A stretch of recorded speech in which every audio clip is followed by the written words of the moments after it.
Hello and welcome back to the Nasty Metal Production channel here at YouTube, and welcome to, of course, the second of at least two of the last end of the year list for 2020, and this one, of course, to at least the second of the last one.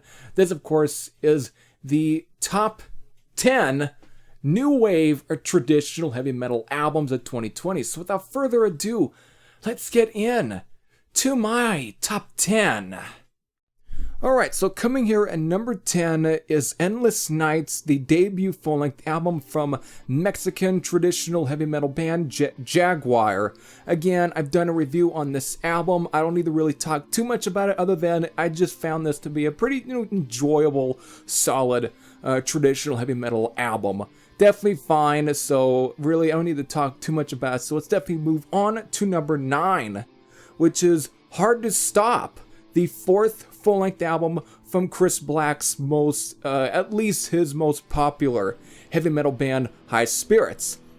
I think I've already stated this is the fourth album under this, and this might be the more metal release since to the 2011 debut album Another Night, though maybe again heavier than Another Night. But this is still a very fine, solid, very catchy heavy metal album still. Again, a lot of comparisons to Riot here and there. Again, it's just very solid. At times almost pushing to the power metal or speed metal side of things, surprisingly. That's where I really make a lot of the heaviness, at least comparisons here. But again, I think this is at least a solid album from Chris Black, and this probably might be my favorite album he has put out under the High Spirits name. So there we go. That's here at number 9, Hard to Stop. Coming in number 8 is Opulent Decay, the second album from Canadian, very unique, almost prog or fused rock or fused traditional metal band Spell. Again, this one compared it to the very first album under the name, which was For None and All. Technically, that's kind of is more of an official full-length album, because the Full Moon Sessions, like I've stated in my review for this album, was more of a compilation of some previous release stuff, though at least one or at least a few really known, at least re-recordings for the album, but most of it was almost like a comp EP, whereas again For None and All was the more official debut, and that's where everything really began, where they really started to stretch out their musical leanings for the album. And that's where we end up with Opulent Decay, which I think is really the band really starting to honing in on this more it's just really almost atmospheric, esoteric style heavy metal. Very almost at times very bordering on the more almost prog at times, but it's not prog, but it just has those kind of leanings, and it's definitely interesting nonetheless. So that's here at number 8, Opulent Decay from Spell. Number 7 is Blood Hail Steel, Steel Hails Fire, the second album from Megaton Sword. Now this album, again, came from a recommendation from Stormrider.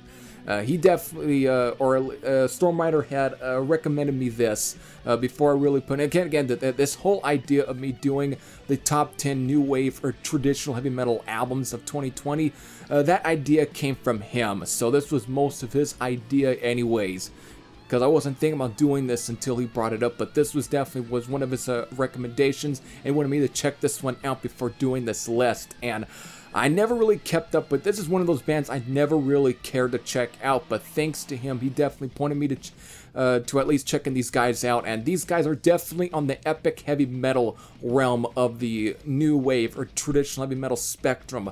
But it's just very, this was definitely pretty cool. It's very catchy. It's got some cool stuff here. Probably one of the few epic heavy metal or new wave or traditional metal based bands where they're not really trying to sound like Manila Road or even Manowar. They're definitely are just sounding like a bit more themselves. So again, I really enjoyed what I heard. Some really cool riffs on here, some catchy stuff. So that's here at number 7, Blood, Hail, Steel, Steel, Hail's Fire from Megaton Sword.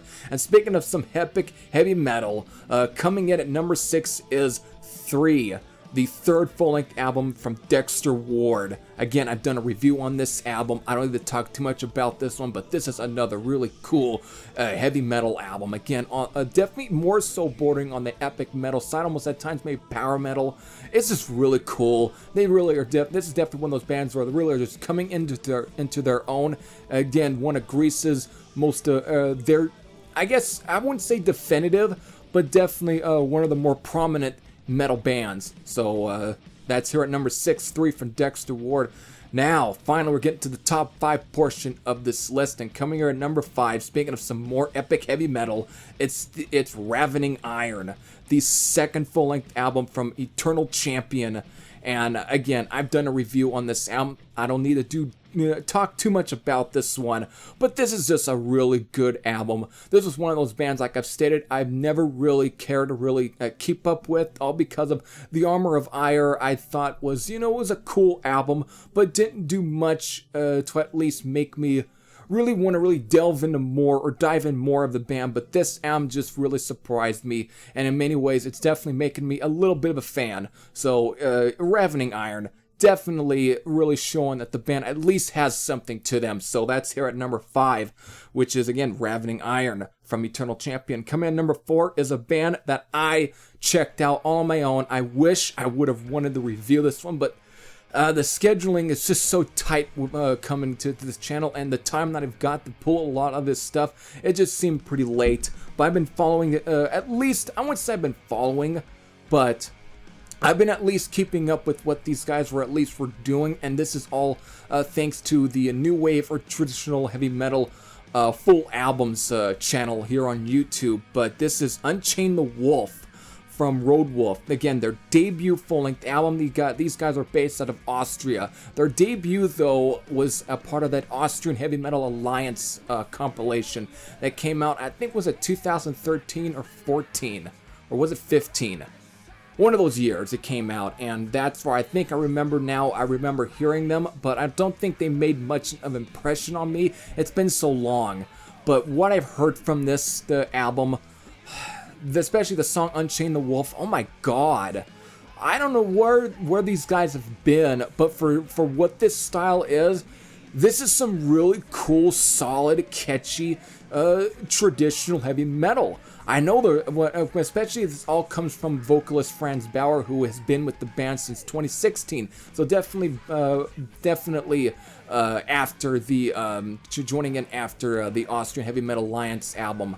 Again, that was a different singer that sang on there. Apparently, he went. The original singer before Franz Bauer was a guy named Fabio. No, not that Fabio.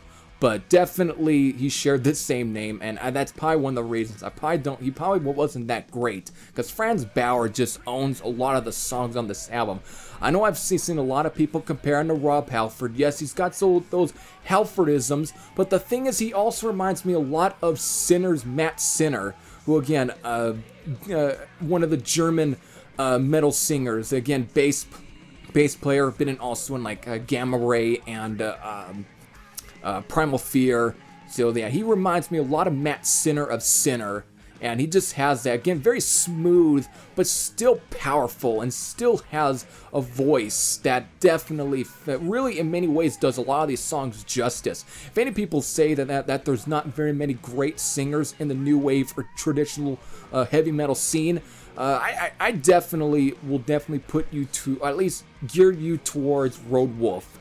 Franz Bauer is the kind of singer that I think guys like Michael Schenker or even Richie Blackmore, I think would want to look for in a great vocalist who can sing all kinds of genres when it comes to blues, hard rock, and metal, and there's plenty of that. The song Road Wolf has a little bit of a bluesy touch to it, even the little bluesy break, which again, Franz Bauer can almost hang it up there with the guys like David Coverdale. He just has that kind of voice to him, to where even like a very much compared to early Rob Halford back in the day, especially back in the 70s period, just had that kind of real smooth, almost very bluesy voice to him.